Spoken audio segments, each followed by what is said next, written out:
इंग्रजीमध्ये याला dryland horticulture म्हणतात.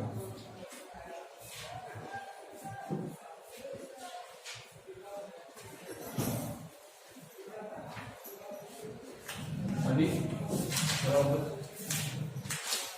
Dryland crops. तर प्रस्ताव थोडक्यात आता सांगितले तर महाराष्ट्रातला असा बराचसा भूभाग आहे, 82% भूभाग त्या ठिकाणी सिंचित क्षेत्र नाहीये, कोरडा प्रांत आहे. त्याचे जर जिल्हे साधारणतः सांगली पूर्वपासून आपण जर गेलो तर जवळजवळ औरंगाबाद पर्यंतचा परिसर जो आहे, लातूर, बीड, उस्मानाबाद, सोलापूर, पुणे ग्रामीणचा भाग हा कोरडो भाग आहे. या भागाला पाऊस खूप कमी पडतो. व्याख्यानुसार जर विचार केला व्याख्यानुसार तर ज्या ठिकाणी सर्वसाधारणपणे 400 मिलीमीटर पेक्षा कमी पाऊस पडतो, ज्या भागामध्ये वर्षाकाठी पर इयर पाऊस जिथे कमी पडतो त्या भागाला कोरडो क्षेत्र असं म्हणतात. आता तसा जर विचार केला तर शिरोळ तालुका हा अशामध्ये येतो, हा तुम्ही थोडासा इन बिटवीन येतो, कारण आपल्याला जो पाऊस गेल्या 20 वर्षामध्ये कमी झाला. मात्र आपल्याकडं बागायती क्षेत्र भरपूर आहे, कारण आपल्याकडं नद्या भरपूर आहे आणि लिफ्ट इरिगेशन योजना, सहकारी योजना आणि इथलं असणारे एकूण जे काही भौगोलिक परिस्थिती त्यामुळे पाणी आपल्याला उपलब्ध, आपल्याला भाग कोरडा म्हणता येत नाही. मात्र व्याख्यानुसार ज्या भागामध्ये वर्षाकाठी 400 मिलीमीटर कमी पाऊस पडतो त्या भागाला कोरडो क्षेत्र असं म्हणतात. या क्षेत्रामध्ये परत त्याची वैशिष्ट्ये काय आहेत ते आपण थोडं पुढे जाऊन बघूया. एवढं मात्र नक्की आपल्या राज्यामध्ये 80% भाग 82% भाग कोरडा आहे आणि तरी सुद्धा त्या ठिकाणचं जे काही उत्पन्नाचं मुख्य स्रोत आहे, नॅशनल ऍव्हरेज किंवा देशातली 50% जनता अजूनही शेतीवरती अवलंबून आहे. त्या ठिकाणी इंडस्ट्री कमी आहे ह्या भागामध्ये, पुन्हा बाकीचे सर्व्हिस सेक्टर कमी आहे, सेवा क्षेत्र कमी आहे, त्यामध्ये नोकऱ्या नाहीये. त्यामुळे अजून पण या भागामध्ये शेती किंवा कृषी किंवा उद्यानविद्या हॉर्टिकल्चर हाच उत्पन्नाचा मुख्य स्रोत आहे. जगण्याचा पण आहे, आणखीन पैसे मिळवण्याचा पण हाच स्रोत आहे. त्यामुळे याच्या एवढ्या मोठ्या भूभागाला काही ना काहीतरी वेगळं तंत्रज्ञान आवश्यक आहे. त्या अनुषंगाने हे प्रकरणाचं समावेशन केलेलं आहे. ठीक आहे, आता आपण नेमकी व्याख्या बघूया. कोरडो उद्यानविद्या म्हणजे काय, ड्रायलँड हॉर्टिकल्चर म्हणजे काय. तर कोरडो क्षेत्रामध्ये उद्यानविद्याचं नवतंत्रज्ञान वापरून जे उत्पादन घेतलं जातं त्याला म्हणतात कोरडो उद्यानविद्या. कोरडवाहू क्षेत्रामध्ये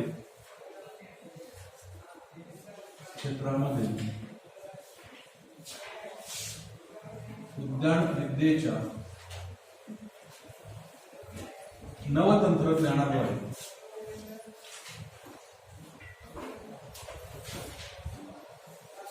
जे पीक उत्पादन घेतले जाते त्यास कोरडो उद्यानविद्या असं म्हणतात. ही एक्झॅक्ट अशी व्याख्या तुम्हाला पुस्तक कदाचित मिळणार नाही. मग याच्यामध्ये कसं अपेक्षित आहे बघा, आता एक शब्द मी अंडरलाईन केला, नवतंत्रज्ञान. याच्यामध्ये बऱ्याच गोष्टी आहेत. नवतंत्रज्ञान याच्यामध्ये वैशिष्ट्यपूर्ण जाती येतील फळ पिकाच्या. मल्चिंग म्हणजे आच्छादकांचा वापर, प्लास्टिक वापरणं, आच्छादक. त्यानंतर खुंटाचा वापर असेल, क्षार प्रतिकारक खुंट किंवा कोरड्या भागात येणारा खुंटाचा वापर असेल, संजीवकाचा वापर असेल, खतांचा वापर असेल, पाण्याचा वापर असेल, ड्रीप असेल, हे सगळं या तंत्रज्ञानामध्ये लक्षात घ्या. बघा, ज्वारी बाजरीसाठीचं तंत्रज्ञान आहेच की, मग ते वेगळं आहे आणि हे फळ पिकांसाठी तंत्रज्ञान वेगळं आहे. किंबहुना ज्वारी बाजरीसाठी ते तंत्रज्ञान वापरणं शहाणपणाचं नाही किंवा स्मार्टनेस नाही, देशामध्ये तेवढी क्षमता त्या ज्वारी बाजरी पिकामध्ये नाहीये, तेवढी गुंतवणूक करणं परवडत नाहीये. ही जी काही कोरडो उद्यानविद्येची जी काही तंत्रज्ञान आहेत ही अशी पिकं आहेत की जी पिकं लागवड केल्यानंतर किमान 10 वर्षापासून त्या ठिकाणी ती 70 ते 80 वर्ष उत्पादन देणार. किमान 10 वर्ष. म्हणजे द्राक्ष पीक जर घेतलं तर व्यवस्थित जर मॅनेजमेंट केली तर 10 वर्ष ते अफोर्डेबल कॉस्टमध्ये होते. मी मात्र काही द्राक्ष बागा 25 वर्ष मेंटेन केलेलं बघितलेलं आहे. 25 वर्षापर्यंत त्या ठिकाणी ते पीक घेतं. आपण कसं ऊसाचं लागण, खोडवा, तिसऱ्या पिकाला काय म्हणतात निडवा, चौथ्याला चिडवा एवढं म्हणतात. एवढं त्याच्यावर माहिती आहे, पुढची जनरेशन मला माहिती नाही. माझं कर्नाटकातलं एका फार्मरने 32 पिकं घेतले 32 पिकं, म्हणजे एकदा तर ऊस लावला की नाही ते 32 वर्ष ते पीक ऊस म्हणजे मेंटेन केलाय त्यानं. ही उदाहरण दुर्मिळ आहे. द्राक्षात सुद्धा सर्वसाधारण 10 ते 12 वर्षामध्ये द्राक्ष बाग काढतात. 13 वर्ष आपण ठेवली तर त्याला येणारा खर्च, मिळणारं उत्पादन याची तोड मिळवणी करतात, त्यामुळे काढतात ते. आपण लागण खोडवं का काढतो, निडवं का ठेवत नाही, तर निडव्याला येणारा जो खर्च आहे तो आपल्याला तो मेंटेन करता येत नाही किंवा जमत नाही आपल्याला, त्यापेक्षा आपण ते काढून नवीन लावतो. मात्र व्यवस्थापन चांगलं जर केलं तर द्राक्षबाग सुद्धा 20 वर्षापर्यंत राहू शकतो. तो हा सोडून दिला. मात्र 3-4 महिन्याची पिकं एका बाजूला, ज्वारी बाजरी गव्हासरी एका बाजूला पिकं, आणि बहुवर्षाची पिकं, त्याच्यासाठी हे एका नवं तंत्रज्ञान वापरलं. त्याच्यामध्ये ह्याच येतात गोष्टी, चाकी असतील, 8 प्लास्टिकचा वापर असेल, कुंटाचा वापर असेल, संजीवकाचा वापर असेल, खतं असेल, ड्रीप सिस्टम असेल, हवामान खात्याचा अंदाज घेऊन करणं असेल, फवारणी असेल, हे सगळं त्याच्यामध्ये येतं. आणि त्यातून ही जी काही कोरडवाहू असणारी क्षेत्र आहेत ही फायदेशीर होतात, रक्कम मिळणारी होतात, एक्सपोर्ट ओरिएंटेड पिकं करणारी होतात. एक्सपोर्ट ओरिएंटेड जेव्हा होईल का उत्पादन, तेव्हा त्या देशाला सुद्धा खूप फायद्याचं आहे. ऊसाच्या उत्पादनातून साखर जेव्हा निर्यात होईल तेव्हाच पैसे आपल्याला मिळतात. डाळिंबच तसं नाही, डाळिंब एक्सपोर्ट झाला की लगेच पैसे मिळतात. म्हणजे ते बागायतदार तसे म्हणजे आपल्या देशाला जास्त महत्वाचे आहे आणि पैसे तिकडे जास्त मिळतात ऊसा म्हणजे साखरेपेक्षा. कारण जागतिक पातळीवर साखर तयार करण्याचे देश आहेत, त्याच्या मानाने डाळिंब तयार करणारे देश कमी आहे. लक्षात आहे का बघा. तर हे जे एकूण चित्र बघितलं तर निश्चित हे महाराष्ट्रामध्ये असणाऱ्या 80% भूभागाला एक चांगलं उत्तर आहे. आणि त्यातून ते आपण आता व्याख्या बघतो कळतंय. तर कोरडवाहू क्षेत्रामध्ये कशाला म्हणायचं कोरडवाहू क्षेत्र, तर ज्या भागामध्ये 400 मीटरपेक्षा कमी पाऊस पडतो किंवा ज्या ठिकाणी खात्रीची पाण्याची सोय नाही, नद्या नाहीत, विहीर नाही, कॅनॉल नाही, बोरवेलचं पाणी उपलब्ध नाही, अशा कोरडवाहू क्षेत्रामध्ये उद्यान विद्येच्या नवतंत्रज्ञानाचा वापर करून जे पीक घेतलं जातं, या ठिकाणी फळपिकं अपेक्षित आहेत, भाजीपाला घडत नाही किंवा फुलपिकं येत नाही, ते घेऊ शकत नाही आपण. तर त्या तंत्रज्ञानाला कोरडवाहू उद्यानविद्या असं म्हणतात. लक्षात येईल. ठीक आहे, आता महत्व बघूया आपण. महत्वाने वापरून सोबत होते. तर पहिलं आहार विषयक महत्व, मी कालच तुम्हाला चर्चेमध्ये परवा घेतलं होतं की आपलं पर डे फ्रूट कन्झम्पशन, म्हणजे दररोज फळ आपण किती खातोय. कोण सांगेल मला काल कुठलं फळ खाल्ला, परवाशी कुठलं खाल्ला. आणि जर अतिशय स्मार्ट असा तर मग परवाच्या दिवशी झाला, बरोबर आहे. आज वार कोणता आहे, आज शुक्रवार, आपला बुधवार विषय झाला. मागच्या मंगळवारपासून बुधवार कोण सांगणार असं सांगावून सांगितलं तुम्हाला, अतिशय स्मार्ट असा होता. भले चुकू दे बघा काय नसेल. मी काय सोबत तुम्हाला सांगितलं, बुधवार धरा, बुधवारी काय खाल्लं असेल, गुरुवारी काय असेल, शुक्रवारी असं काय खाल्लं असेल तर लिहून ठेवा म्हणून सांगितलं. तुझ्या कोण केलंय, मग असं होतंय. म्हणजे हे सुद्धा उपयोग होणार आहे वेगळ्या प्रकारचं. पुस्तकात सगळी माहिती आहे हो, मात्र आपण आपल्यावर समजून घेऊ शकतो का नाही. पुस्तकात आहे की भारताचं सरासरी दररोज फळ खाण्याचं प्रमाण 46 ग्रॅम मानसी आहे, 45 ग्रॅम पाहिजे. WHO रिकमेंडेशन नुसार जागतिक आरोग्य संघटना आहे की नाही, ती काय म्हणते की दररोज प्रत्येक माणसानं 45 ग्रॅम फळं खायला पाहिजे. मग मी काय सांगितलं की भारतात सरासरी 46 आहे, आपण भारतीय आहोत, प्रार्थना करून म्हणतोय की आपण. मग आपलं बघा आपण किती ग्रॅम फळं खातोय. मग मी तुम्हाला काय म्हणलं, लगेच तुम्हाला सांगायचं म्हटलं तर गेल्या आठवड्यात तुम्ही फळं खायला सांगा दररोज, सांगायला सोपं नाही. तर फळं खाल्लीच नाही, किती खाली सांगू शकत नाही. म्हणून मी तुम्हाला पुढच्या असाइनमेंटवर सांगितलं की इथून पुढे दररोज तुम्ही काय फळं खाताय ते लिहून ठेवा. वजन जर पाहिजे नंतर करू आपण. किती एक केळ खाल्लं सर, मी वजन करून खाऊ का म्हणतात तुम्ही, त्यांना एवढं लगेच सांगत नाही. तुम्ही फक्त मला सांगा, एक डाळिंब खाल्लं, एक पेरू खाल्ला, एक सफरचंद खाल्लं, एक केळ खाल्लं, एवढं बघ सांगा. तो एक डझन केळी खाल्ली सांगा, मी काय वजन सांगतो तो त्या फळाजवळ नका तुम्ही पाहिजे. पण कोण नाही कोणतं खाला ना, थोडं चालना त्याला मिळेल का नाही. म्हणजे कशासाठी आहे की याला म्हणतात की think global and act local. जागतिक विचार करायचा, काम करताना मात्र आपल्या लेवलला विचार करा, आपल्या लेवलला काम करायचं. हे सांगताना आपल्या इथे काय परिस्थिती आहे, हे याचा अर्थ कसा माहितीये काय, काही लोक देशामधले 100 ग्रॅमपेक्षा जास्त खातात आणि काही लोक 46 ग्रॅमपेक्षा कमी खातात. त्यावेळी ते सरासरी 46, त्याचं मला विधान करायचं आहे. ते बरोबर का चूक तुम्हाला कळायला पाहिजे किती. काय नाही सर, आम्ही सुद्धा 50 ग्रॅम खातो, 100 ग्रॅम खातो, सांगा तर मला तुम्ही. त्यातून मग पुढचं मी काही कोटिंग किंवा काही विधान तुम्हाला सांगणार आहे. त्यासाठी हे म्हटलं मी. तर हे जे काय महत्व असं आहे की आपल्या देशामध्ये अजूनही प्रत्येक म्हणजे 138 कोटी लोकसंख्या म्हणते मी, 138 कोटी. एवढ्या लोकसंख्येला दररोज जर एवढी ग्रॅम फळं खायची म्हटली तर अजून प्रचंड उत्पादन आपल्याला लागणार आहे. मग ते खायला परवडत का नाही, ते खायचं का नाही, ही मानसिकता परत आणि खूप अशी लॉकड मानसिकता आहे किंवा अशी गुंतागुंत झालेली मानसिकता आहे. आज आपण कसं म्हणतोय की फक्त श्रीमंतांनी फळं खायचं, फक्त आजारी माणसानं फळं खायचं, रेग्युलर फळं खायचंच नाही, चैनीची वस्तू, अशा अशा गोष्टी आहेत. मी अनेक विधान करेन की आज मी माझ्या 2 व्हीलर जेवढा खर्च करतो का नाही दररोज पेट्रोल कशासाठी मेंटेनन्ससाठी किंवा मूळ जी गाडी मी घेतली 4 व्हीलर सोडूनच द्या, तेवढं मी माझ्या शरीरासाठी खाण्यासाठी खर्च करत नाही. एखाद्या घरामध्ये 10 लोक असतील तर 10 लोकांच्या खाण्यावरती जो काय खर्च होतो कधी तो खर्च सगळ्यात कमी खर्च खाण्यावरती होतो. अशी खूप कमी अशी मला वाटते कुटुंब नसतील की खाण्यामुळं एक घर बुडाले असं, बाकीच्या सप्तव्यसनामुळे बाकीच्या चुकीच्या नियोजनामुळे घर बुडतील, पण खाऊन घर बुडालंय असं होत नाही.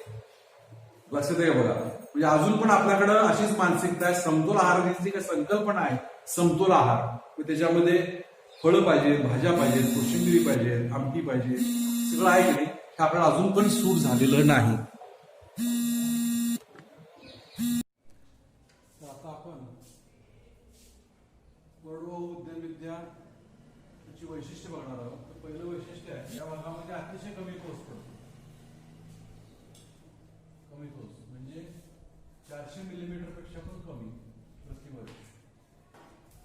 या कमी पावसामुळं त्या ठिकाणी जमिनीमध्ये पाणी मुरणं, भूजल पातळी वाढणं या दोन्ही गोष्टी घडत नाही. हे पहिलं वैशिष्ट्य आहे. दुसरं वैशिष्ट्य आहे भरपूर सूर्यप्रकाश.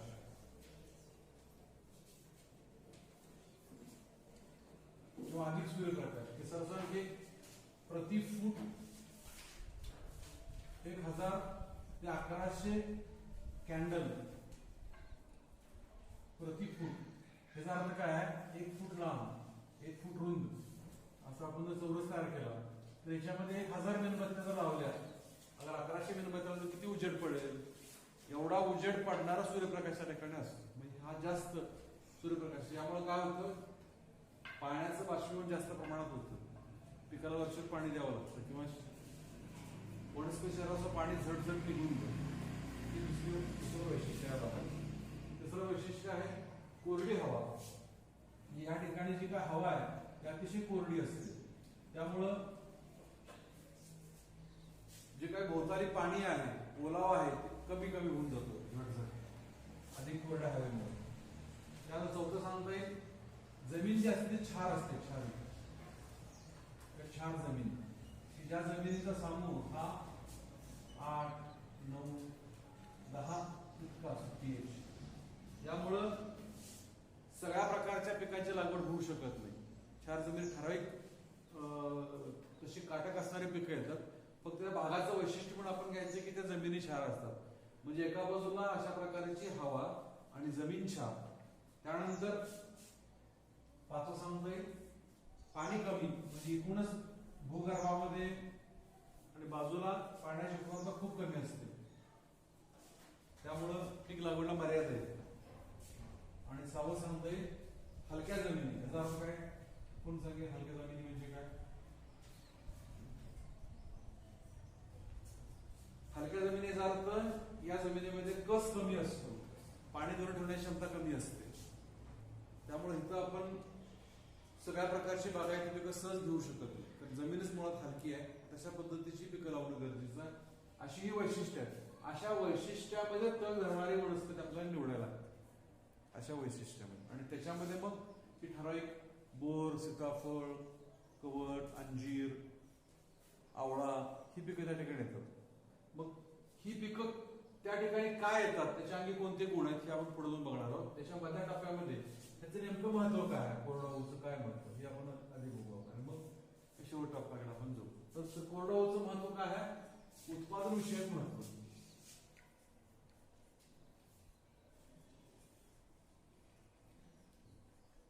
तर या ठिकाणी ही जी काय आपण बघायला सांगितली झाड आहेत, बोर असेल, कवठ, सीताफळ, डाळिंब, ही डोळ्यासमोर थोडी उदाहरणं आपण घ्यायची. तर या ठिकाणी मिळणारं उत्पादन जे आहे तर सगळ्या देशवासियांना तर पाहिजेच, महाराष्ट्रवासियांना पाहिजेच, शिवाय परदेशातील लोकांना सुद्धा याची गरज आहे. त्यामुळं उत्पादन विषयक भरपूर महत्व आहे. ते जेवढी उत्पादन तेवढी खपतील सगळी असं सांगता येईल. त्यानंतर दुसरं सांगता येईल खारवट जमिनीविषयक महत्व. ह्या जमिनी खारवट आहे, या ठिकाणचा समूह हा वाढलेला आहे, त्यामुळे अशा जमिनीचं प्रमाण भरपूर असल्यामुळं या ठिकाणी कोणत्या ना कोणत्या प्रकारची लागवड करायला पाहिजे. म्हणजे एका बाजूला ह्या महत्व असणाऱ्या, एका बाजूला समस्या असणाऱ्या ह्या बाजू आहे आणि दुसऱ्या बाजूला ही फळझाड आहे, असं एक कॉम्बिनेशन करायचं. त्यामुळे खारवट जमिनीविषयक महत्व म्हणजे त्या जमिनीमध्ये ऊस, ज्वारी, बाजरी, गहू किंवा भाजीपाला पिकं येऊ शकत नाही, फुलपिकं येऊ शकत नाही, त्या ठिकाणी ही पिकं येऊ शकतात. त्यामुळं खारवट जमिनी आहेत त्याच्याविषयक लागवडीसाठी महत्व आहे, कारण या ठिकाणी दुसरं काही येऊ शकणार नाही. त्यानंतर तिसरं आहार विषयक महत्व. हे तर बघा तुम्हाला सांगितलं आहार विषयक महत्व. तर आहार विषयक महत्व म्हणजे प्रत्येकाने दररोज 85 ग्रॅम घ्यायला पाहिजे, आपण घेतो 46 ग्रॅम. तर हे जर वाढवलं तर याच्यामध्ये अजून भरपूर मागणी आहे आणि त्याच्याशिवाय समतोल होऊ शकत नाही. तेव्हा आहार विषयक महत्व निश्चितच आहे.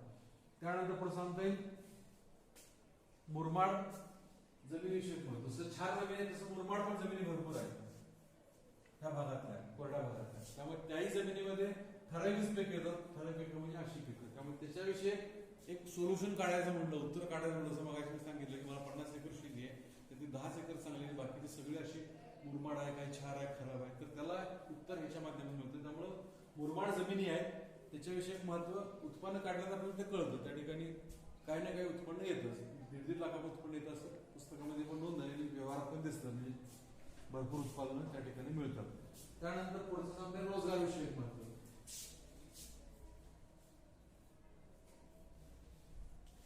तर रोजगार विषयक महत्व मला काय सांगितलं की 50% जनता ही शेतीवरती आधारित आहे आणि ज्या भागामध्ये आपण ही चर्चा करतो कोरड्या भागाची, त्या ठिकाणी इंडस्ट्रियलायझेशन जास्त झालेलं नाही.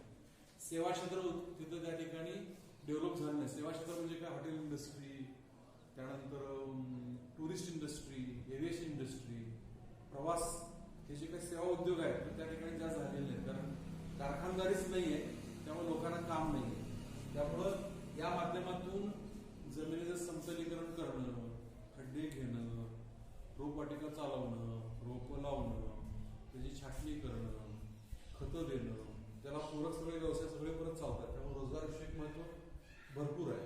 त्या भागामध्ये जनता अशी आहे की हाताला काम नाही आणि शेतकरी पण आहेत, जमिनी भरपूर आहेत, मात्र तिथंही तंत्रज्ञान गेलं तरच त्यांना ते काम मिळणार. नसेल तर जमिनी पडून आहे आणि लोकांना म्हणावा तसा रोजगार मिळत नाही. त्यामुळे रोजगार विषयक महत्व हे कधीच आपण डावू शकत नाही. शेतीच्या माध्यमातून जेवढ्या यंत्रीकरण होईल, जेवढं आधुनिकीकरण होईल, जेवढं मी तर म्हणेन IT बेस जेवढं होईल तेवढं आणखी फायद्याचं होत राहणार आहे. फक्त शेतामध्येच काम करणाऱ्या लोकांना मजुरी मिळते असं नाहीये, लक्षात आहे बघा. म्हणजे अगदी ते परदेशाला माल पोहोचण्यापर्यंत ती चेन चालू राहते. सांगोल्याचा तयार गाडी हा जेव्हा युरोपला पोचतो, युरोपला म्हणजे इंग्लंड, फ्रान्स, इटली या ठिकाणी, त्यावेळेला इथून तयार झाल्यापासून तयार करताना सगळ्या लोकांना काम मिळतंच. तयार झाल्यापासून पॅकिंग पासून जे काही जाणार आहे जहाजानं, विमानानं, तिथं गेल्यानंतर तर एवढ्या टप्प्यात लोकांना काम मिळतं. ही रोजगाराची संधी अशी भरपूर आहे. तिथल्या भागाला तर आहेच आहे, परत इतर ठिकाणी पण मिळतं. त्यानंतर पर्यावरण विषय. तर पर्यावरण विषय महत्व तर आपण जाणलेलं आहे, साधारण महत्व आहे. लॉकडाऊनच्या आधी पर्यावरणाची खराब झालेली परिस्थिती सर्वांना माहितीची आहे. आता पुन्हा ते खराब व्हायला आहे. मधल्या काळात जे काय स्वच्छ पर्यावरण मिळालं ते कशामुळे मिळालं की वाहतूक थांबली होती, कारखानदारी थांबली होती, त्यामुळे भरपूर त्या ठिकाणी स्वच्छता मिळाली आपल्याला. म्हणजे मात्र दुसऱ्या बाजूला समस्या पण झाल्या, म्हणजे रोजगाराच्या समस्या झाली, खाण्यापिण्याला लोकांना मिळणार, नोकरीला जायला न मिळाल्यामुळं घरामध्ये अडचणी आल्या. मग पर्यावरणाचं रक्षण पण करायचं आहे, कामधंदे पण चालू ठेवायचे, ट्रान्सपोर्ट पण चालू ठेवायचं आहे. हे जर विचार आपण जर केला तर त्या ठिकाणी जेव्हा फळझाडं लावली जातील ती पण बहुवर्षावी अशा भागामध्ये ज्या ठिकाणी फक्त कुसळ किंवा अशा काटेरी वनस्पती आहेत त्या ठिकाणी सगळंच होईल. म्हणजे झाडांच्या शिवाय पर्यावरण आपण कल्पना करू शकत नाही. म्हणजे ही जी काही झाडं आहेत ही कार्बन डायऑक्साईड शोषून घेतात, प्राणवायू देतात, धुळी शिकून शोषून घेतात, पाणी वाहून जाताना स्वच्छ पाणी आपल्या भागापासून पुढं स्वतःपर्यंत देतात. त्यामुळं झाडांचं पर्यावरणाविषयी प्रचंड महत्व आहे. ज्वारी, बाजरी, गहू पण ही वनस्पती आहेत, मात्र त्यांच्यापासून पर्यावरणाचा समतोल होऊ शकत नाही. ही मात्र झाडं बहुवर्षावी आहेत. जेवढी वर्षे त्या ठिकाणी असतील त्या ठिकाणी पर्यावरणाचं, हवा स्वच्छतेचं काम, पाणी स्वच्छतेचं काम, मृद संधारणाचं काम ती करत राहतात. किंवा पर्यावरणविषयक महत्व फक्त कोरड्या भागातच आहे असं नाही, बागायती भागामध्ये फक्त आशिया खंडात आहे असं नाही, जगभरामध्ये सगळ्या ठिकाणी हे आहे. शिवाय कार्बन क्रेडिट पॉलिसी नावाची पॉलिसी, आंतरराष्ट्रीय पॉलिसी, म्हणजे अमेरिकेत एखाद्या कंपनीला काही कारणामुळे प्रदूषण रोखता येत नाही. उदाहरणार्थ प्लायवूड इंडस्ट्री आहे, भरपूर प्रदूषण होते, पण त्यांनी आंतरराष्ट्रीय पातळीवरती पैसे देऊन भारतातल्या काही उद्योजकांना किंवा काही शेतकऱ्यांना वृक्ष लागवड करण्यासाठी अनुदान देणं किंवा त्यांच्या नावाने इथं झाडं लावणं आणि तो बॅलन्स करणं, अशा पण धोरणं जागतिक पातळीवरती त्या दृष्टीने विचार केला तर पर्यावरणाला अनन्यसाधारण महत्व आहे. त्यानंतर पुढचं सांगता वनशेती करणं.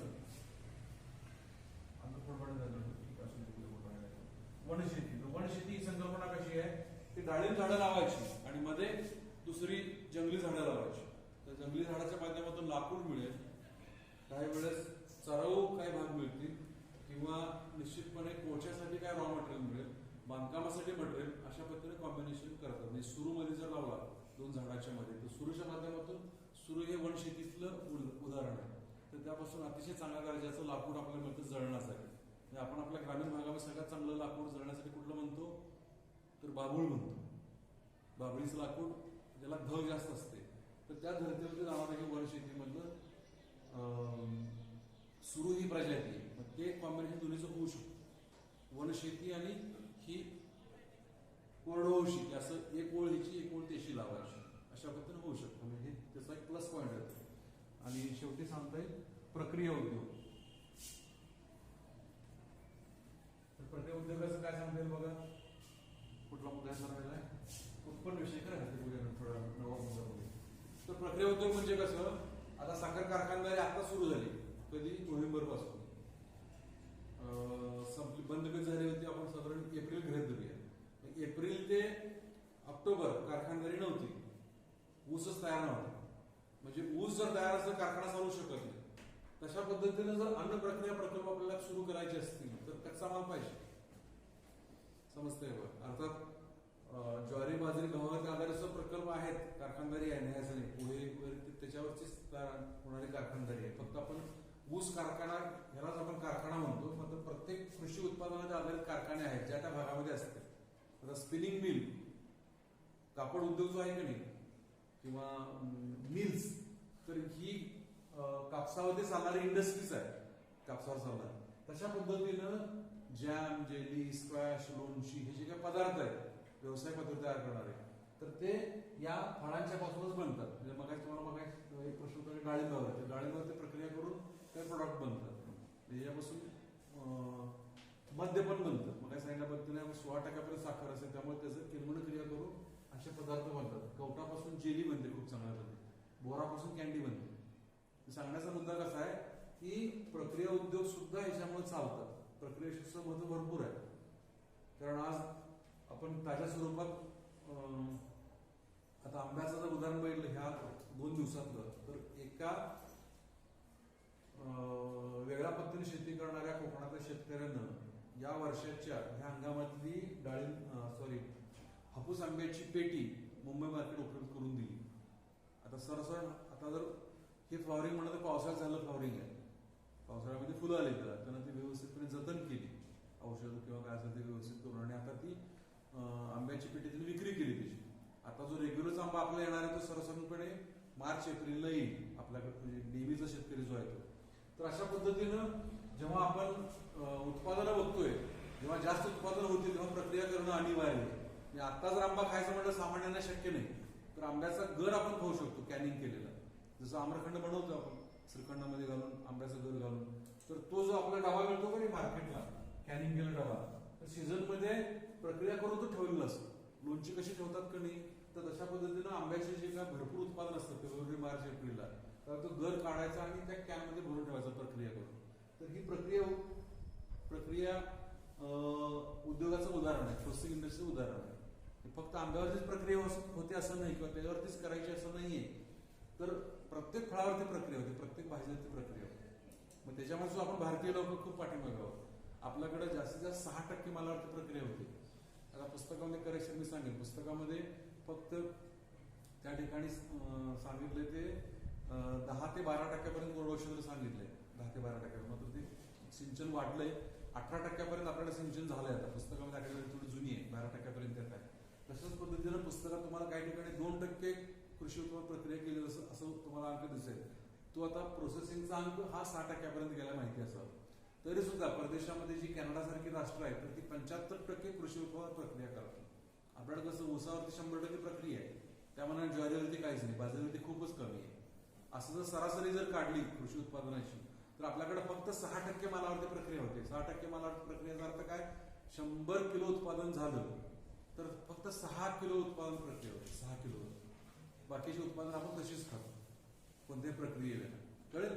तर त्यामध्ये सुद्धा खूप अजून भरपूर संधी आहे आणि त्याला सुद्धा प्रक्रिया उत्पादनाला सुद्धा मागणी आहे परदेशापर्यंत. फक्त आपण सुद्धा या ठिकाणी इतकं प्राधान्यानं ते खात नाही, कारण त्याच्यामध्ये पण पुन्हा आपण प्रमाणात जास्त शंका काढतो आणि मग परत कुपोषित होणं किंवा जे ताटात पडेल ते खाणं आहे त्याचं अटॅचमेंट करणं आपण करत जातो. प्रक्रिया प्रकल्प ही चालले पाहिजेत, त्यातून सगळ्यांचंच संरक्षण आहे. म्हणजे निम्म्या अर्ध्या मला वाटतं प्रक्रिया झाली तर उरलेल्या ताज्या फळांना दर चांगला मिळतो. उदाहरण मी सांगेन, द्राक्षावरती बेदाणे होतात गेल्या 4-5-6 वर्षामध्ये, म्हणून द्राक्षे 60 रुपये किलोपर्यंत विकले जातात किमान. जर बेदाण जर नसेल रेझिन इंडस्ट्री तर ती द्राक्षे 10 रुपये 20 रुपये किलोच विकावं लागायचं शेतकऱ्याला. मग खरेदी म्हणा बरं झालं असतं की तसं होत नाही, तर इम्बॅलन्स होतो एक प्रकारे. त्यामुळे प्रक्रिया उद्योग हा पाहिजेच. ऊसाचं उदाहरण जर आपण घेतलं, ऊसावरती प्रक्रियाच नसेल, ऊस जनावरांना किती खायला घालणार आपण, एवढं क्षेत्र वाढेल पण का. ऊसाचं सेट झाली इंडस्ट्री आपल्या भागामध्ये. बाकीच्यांना थोडी समस्या अशी होती की फळांना ठराविक काळापर्यंत उत्पादन मिळतं, तेवढी खरेदी करून प्रक्रिया करणं. साखर एवढं आपण खातो सगळेच लोक, चहामधून असेल, लाडू असेल, कुठल्याही प्रोडक्टमध्ये साखर जी वापरली जाते की नाही तेवढा प्रमाणात प्रक्रिया केलेले पदार्थ खाल्ले जात नाही. म्हणून साखर ही बऱ्याचशा गोष्टीला रॉ मटेरियल म्हणून वापरतात. खरेदी आहे, मोठी मागणी आहे, त्या मानाने इकडे मागणी काय त्याचं महत्व पडत नाही. आज साखर खाऊ नये म्हणजे सांगितलं, साखरेला म्हणतात काय म्हणतात माहिती आहे ना, पांढरं विष म्हणतात साखरेला. तरी सुद्धा लोक खातात कारण ते सवय पडली म्हणून आपण. त्यामुळे तिकडे मागणी आहे, म्हणून ही साखर इंडस्ट्री आहे, साखर कारखानदारी आहे आणि साखर लागवड आहे, ऊस लागवड आहे. तेवढी जर प्रचलितता जर झाली जॅम, जेली, स्क्वॅश वाढीला तर ते पण होणार आहे. मात्र ते आता सध्या नाही एवढं मान्य करावं लागेल. त्याविषयी प्रक्रियेला महत्व निश्चित आहे. फक्त मुद्दा राहिला तर उत्पन्न विषय, तर उत्पादन भरपूर मिळतं, उत्पादन अजून वाढवायला पण संधी आहे. तसं उत्पन्न विषयक सुद्धा महत्व मला 4 ते 5 लाख उत्पन्न हे डाळिंबापासून मिळू शकतं. 1.5 लाखापासून 4-5 लाखापर्यंत जातं. त्यासाठी सुद्धा आता पैशाच कोणाला नको आहे, कसं आहे का, पैसे प्रत्येकाला पाहिजे. त्यामुळं उत्पन्न विषयक महत्व भरपूर आहे. ही तुलना जर 4-5 लाखाची किंवा 1.5 लाखाची तुलना जर तुम्ही 10,000 ज्वारीशी जर केला तर तुम्हाला 15 कोटी उत्पन्न जास्त दिसेल. त्यामुळे सगळे मुद्दे अशा पद्धतीने आपल्या समोर मांडले मी. उत्पादन विषयक महत्व, खारवट जमिनी विषयक महत्व, आहार विषयक महत्व, उत्पन्न विषयक महत्व, मुरमाड जमीन विषयक महत्व, रोजगार विषयक, पर्यावरण विषयक, वनशेती विषयक आणि प्रक्रिया विषयक महत्व.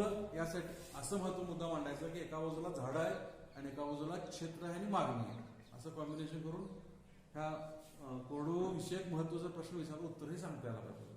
बऱ्याच वेळेस काय होतं की प्रश्न काय आहे त्याला काय लिहायचं हे कळत नाही, महत्वाचाच अर्थ कळत नाही महत्व शब्दाचा. इंग्लिशमध्ये इम्पॉर्टन्स ऑफ डायरेक्ट हॉर्टिकल्चर असं इंग्लिश शब्दांकडे असेल, इंग्लिशचे प्रश्न असतो. तुम्हाला काही इंग्लिशमध्ये करायचं कारण नाही, पण सांगितलं एक उदाहरण म्हणून, किंवा इंग्लिश पुस्तक वाचनाचा त्यात मुद्दा असा तुम्हाला येईल. हे ज्याला व्यवस्थितपणे कळतं तो त्यातून काहीतरी भविष्यात मार्गक्रमण करतो, त्या दृष्टीने हे वाचायचं आहे. ते उपयोजन आहे त्याचं. मग काय सांगितलं की उपयोजन कसं आहे, एखादं उदाहरण प्रत्यक्ष वापरात व्यवहारात कसं वापरायचं, ते जेवढं व्यवहारात आपण वापरू जेवढं लवकर आपल्याला कळेल तेवढं त्यातून काय ना काय संधी तुम्हाला दिसतील, नोकरीच्या, व्यवसायाच्या, स्वतः आत्मनिर्भर होण्याच्या. हे ज्याला कळणार नाही त्याला तो सांगतो उपयोजन. मग तुम्हाला सांगितलं ते सूत्रसंचालन सांगितलं, सूत्रसंचालन शाळेत शिकलो. व्यवहारात त्याचा उपयोग करण्यासाठी आपण जर तयार झालो, स्किल आपल्याला तरच त्याचा उपयोग होतो. नसेल तर फक्त ते मार्कापुरतं राहतं, ते उपयोगाचं नाही. लक्षात येईल. व्यवसाय सूत्रसंचालन करणारे लोक असतात माहिती आहे की नाही. बऱ्याच ठिकाणी फेस्टिवल असतात, कोल्हापूर फेस्टिवल असतो, डिसेंबर फेस्टिवल, सांगली फेस्टिवल, तर त्या ठिकाणी व्यवसाय सूत्रसंचालन करणारे लोक असतात. मग ते त्यांनी उपयोजन कसं आणले बरोबर मराठीमध्ये करून, तर तसं आपल्याला आपण शिकलेल्या गोष्टीचं उपयोजन 4 पैसे उभे राहण्यासाठी जोपर्यंत आपण करणार नाही तोपर्यंत हे कळत नाही लवकर. हे प्रत्येकाचं उपयोजन आपल्याला लवकर समजायला पाहिजे. लक्षात घ्या, कळेल का. हे नुसतं पुस्तकापुरतं ठेवायचं नाही. भले पुस्तकामध्ये 35% पास होऊ दे प्रश्नपत्रिकेमध्ये पाहिजे, उत्तरपत्रिका परीक्षेमध्ये. उपयोग तुम्ही जास्त जर झालात तर बाकी नुसतं मार्क घेऊन सर्टिफिकेट घेणारे होते नाही, तुम्ही मात्र लवकर नोकरी पत्करून कुठं ना कुठं पैसे मिळणार तुम्हाला एवढा फरक पडेल त्याच्यामध्ये. हे तुम्ही लवकरात लवकर पचनी पाडून घ्या आणि त्या दृष्टीनं कलेक्शन करणं, त्या दृष्टीनं जे असेल ती धडपड करणं गरजेचं आहे. ठीक आहे. तर शेवटचा मुद्दा यातला, तर जी फळझाडे निवडायची त्याच्यासमोर मी 3-4 झाडं लिहिली, तर तीच झाडं का निवडली जातात, कोरडवाहू भागासाठी ती झाडं का योग्य आहेत, तर त्याच्या अंगी हे गुण असतात. पहिलं, पाऊस सुरू असताना त्याला फुलं यायला पाहिजे.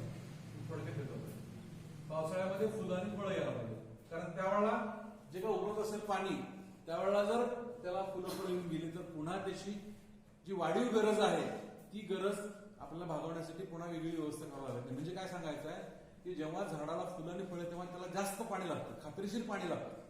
आणि एकदा फळं येऊन गेली की पुन्हा झाड ते थोडं सुकतावर जातं किंवा विश्रांतीवर जातं, त्याला पाणी जास्त लागत नाही. म्हणजे जेव्हा निसर्गात पाणी कमी असेल तेव्हा त्याची गरज कमी असावी, जेव्हा भरपूर पाणी आहे, ओलावा आहे, तेव्हा त्याची गरज जास्त असणार फुलं आणि फळ धरण्याचा कालखंड असावा. थोडक्यात सांगण्याचा मुद्दा असा आहे, जून ते डिसेंबर या दरम्यान फुलं आणि फळं येणारी झाडं आपण निवडायची. ही झाडं तशा पद्धतीने येतात. त्यानंतर दुसरं, पाण्याचं दुर्भिक्षाला सामोरं जाणारं ते झाड पाहिजे. म्हणजे पाणी किती कमी असलं तर त्याची मूळ संस्था अशी पाहिजे, त्याची खोड संस्था अशी पाहिजे, पानांची रचना अशी पाहिजे की पाणी जरी कमी पडलं तर त्याला फटका बसणार, त्याला काटेरी अंग असणं, अगर पानावरती मेनकट स्तर असणं, हे त्याची लक्षणं आहेत का ठराविक. मग ते पाण्याचं दुर्भिक्ष सहन करण्याची क्षमता त्याच्यामध्ये पाहिजे, तरच ते घडेल. त्यानंतर तिसरं सांगता येईल खोल मूळ संस्था. तर पाण्याची पातळी मुळात खोल असते, तर ह्याला निसर्गात खोल मूळ संस्था पाहिजे. त्या झाडांची अंगी तशी असते. त्यामुळं तुम्ही डोंगरामध्ये सुद्धा बोरीची झाडं बघाल, त्याला कोणी पाणी घालत तर ती जागतात. का तर जेव्हा पाणी पिऊन तेव्हा पाणी घेऊन ते ठेवतात, आणि जेव्हा पाणी कमी असतं तेव्हा जेवढी ओल असते तिकडं तिथपर्यंत ती खोल मूळ संस्था घेऊन जातात. तर अशा पद्धतीनं खोल मूळ संस्था त्याला पाहिजे, त्याच्या अंगी हे गुण पाहिजे, तरच त्या ठिकाणी जगणार आहे झाड. त्यानंतर चौथं सांगता येईल पुढं काय मुद्दा दिला बघा, खारवट सहन करण्याची क्षमता पाहिजे. त्या जमिनी मुळात एवढ्या क्षार झालेल्या किंवा खारवट आहे, तर त्याच्या अंगी जर क्षमता असेल तर आता एक जमीन 9 pH म्हटलं की भरपूर, ते म्हणजे त्याचं पाणी आपण पिलं तर कदाचित आपल्याला थुंकावं लागेल, एवढं पाणी मचूळ झालं असतं. तर त्यापेक्षा पण जास्त क्षार, आता हे जे दिले ते मिलीमोल्स पर ओहम असं ती संज्ञा आहे, EC म्हणजे इलेक्ट्रिक कंडक्टिव्हिटी. त्यातून जर विद्युत प्रवाह जर पाठवला तर तो किती प्रवाह जातो, तर त्या भाषेत बोलायचं एक सांगण्याची पद्धत पुस्तकात उल्लेख आहे तो. तर त्या खोलात जास्त जायची गरज, एवढं आपण म्हणू शकतो की त्या जमिनीत क्षार स्थिती जास्त असते, म्हणजे मीठ कुठल्या स्थिती जी म्हणतो आपण आपल्या भागामध्ये, तर त्या जमिनीमध्ये आवळा येऊ शकतो, बोर येतो, द्राक्ष पीक येतं, पेरू येतं. ज्या जमिनीचा सामूस 9-10 पर्यंत गेलाय त्या ठिकाणी ऊस, ज्वारी, बाजरी, गहू, खपली ही पिकं एवढीच व्यवस्थितपणे येऊ शकत नाहीत. त्या ठिकाणी ही पिकं येतात. फुलकोबी, पानकोबी हे खूपच लांब राहतात चित्र. तर सांगण्याचा मुद्दा असा आहे की ह्या पिकाच्या मुळामध्ये खारवटपणा सहन करण्याची क्षमता असते, तो पाहिजे, तरच त्या ठिकाणी ते पीक जगणार, नसेल तर जगू शकत नाही, उत्पन्न येऊ शकत नाही. त्यानंतर 5वा मुद्दा सांगता येईल की कमी दिवसात उत्पन्न यायला पाहिजे. म्हणजे फ्लॉवरिंग आणि फ्रुटिंग जे आहे कमीत कमी दिवसामध्ये, म्हणजे आपल्याला जास्त अर्ध्या दिवसाचे परवडतं. त्यानंतर 6वं सांगता येईल की जे काय कलम आपण करतोय, आता डॉगरीज नावाचा खुंट आहे द्राक्षामध्ये, आणि जेव्हा ती कलम केली असं बांधले कलम, तर हे असं कलम यशस्वी होण्याची क्षमता त्या झाडामध्ये पाहिजे. म्हणजे कलम केल्यानंतर त्याला प्रतिसाद देण्याची क्षमता त्याला पाहिजे. खुंट भरपूर आहेत, मात्र त्याचं कॉम्बिनेशन होऊन त्या ठिकाणी जगायला पाहिजे. म्हणजे खुंटास प्रतिसाद देण्याची क्षमता पाहिजे. हे नसेल तर त्या ठिकाणी आपण लागवड करू शकत नाही. आणि शेवट सांगता या ठिकाणी की अंगरचना किंवा पर्णरचना, किंवा आता हा मुद्दा पुस्तकात नाहीये ज्याला सांगायला, अशा पद्धतीने असेल की त्यातलं जे काही पाणी आहे त्या शरीरात ते निघून जाणार नाही. आता आपण फळात झाड म्हणजे अशा पद्धतीने असतं आणि त्याला असे काटे असतात, तर हे खोड असतं असं हिरवं पाण्यासारखं होतंय, आणि पान असतं ते पाण्याचे काटे होतात, त्यामुळे आता पाणी निघून जात नाही. जेवढं का पाण्याचं ते अंगामध्ये जरूर तसं राहतं. जेव्हा झट पाणी कमी होऊन जाईल तेव्हा त्या झाडाला जगण्याला समस्या होते. आपल्या अंगातलं पाणी काही कारणामुळे कमी झालं, डिसेंट्री, डायरिया, उलटी, नंतर आपल्याला अशक्तपणा काय येतो, तर शरीरातलं लिक्विड प्रमाण कमी झालं तर आपल्याला सलाईन लावणं किंवा बाहेरून घटक झट घेणं गरजेचं आहे. तसंच त्या झाडामधलं पाणी जर एवढ्या कारणामुळे कमी झालं, जास्त ऊन पडल्यामुळे कमी झालं किंवा अधिक काळ पाऊस पडला नसल्यामुळे कमी झालं, कारण बाष्पीभवनाचं काम सलग चालू असतं. तर ते झालं तर त्या झाडाला बाहेरनं पाणी आपण दिल्याशिवाय ते झाड जगू शकत नाही. पाणी द्यायला म्हणजे पाणीच नाही द्यायला. त्यामुळे निसर्ग झाडामध्ये क्षमता असेल की पाणी जेवढं आहे तेवढं जास्त जास्त धरून ठेवणार, आपल्या शरीराला पाणी कमी करणार नाही. हे नुसतं म्हणून चालेल का, तर त्याची पानांची रचना तशी पाहिजे, पानं तशी त्याची पाहिजे. पानं कमीत कमी असतील, जाडसर असतील, फुगीर असतील, पानाला जो काय स्टोमॅटो ओपनिंग ज्याला म्हणतात तर ते कमी असतील किंवा मेनकट थर असतील तरच ते झाडं जगतात. तर एवढे हे गुण असणारी झाडं आपण निवडायची, तर आपल्याला उत्पादन खर्च कमी येईल, उत्पन्न चांगलं येईल आणि आपला जो काही प्राप्त परिस्थितीत मिळणारा फायदा आहे तो वाढू शकतो. ठीक आहे. काय शंका असेल तर विचार.